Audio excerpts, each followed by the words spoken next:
కాంగ్రెస్ తప్పులను బహిర్గతం చేయడంలో బీఆర్ఎస్ విఫలమైందని జాగృతి అధ్యక్షురాలు కల్వకుంట్ల కవిత అన్నారు. తెలంగాణ జాగృతి కార్యాలయంలో సంత్ సేవాలాల్ వేడుకలు ఘనంగా నిర్వహించారు. అనంతరం సంత్ సేవాలాల్ చిత్రపటానికి పూలమాళ్లు వేసి నివాళులర్పించారు. బీఆర్ఎస్ బీజేపీ పొత్తుకు మున్సిపల్ ఎన్నికలు తొలిమెట్టు అని ఆమె స్పష్టం చేశారు. మున్సిపల్ ఎన్నికల్లో ఏఐఎఫ్ఈ జాగృతికి చెందిన 40 మంది అభ్యర్థులను ప్రజలు గెలిపించారన్నారు.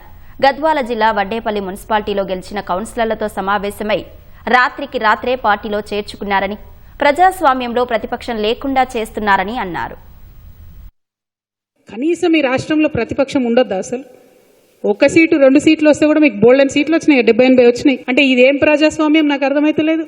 కాంగ్రెస్ కార్యకర్తలారా మీరు ఆలోచన చేయండి. మీ పార్టీ సీఎం మిమ్మల్ని కలవకుండా పక్క పార్టీ వాళ్ళకి మాత్రం మర్యాద ఇచ్చి మొదటి రోజే కలిసి దండలేసి మీ అభివృద్ధికి నిధులు ఇస్తున్నామని చెప్తున్నారు. మరి మీ సంగతి ఏంది? మీరు ఓటర్లకు చెప్పిన మాటల సంగతి ఏంది?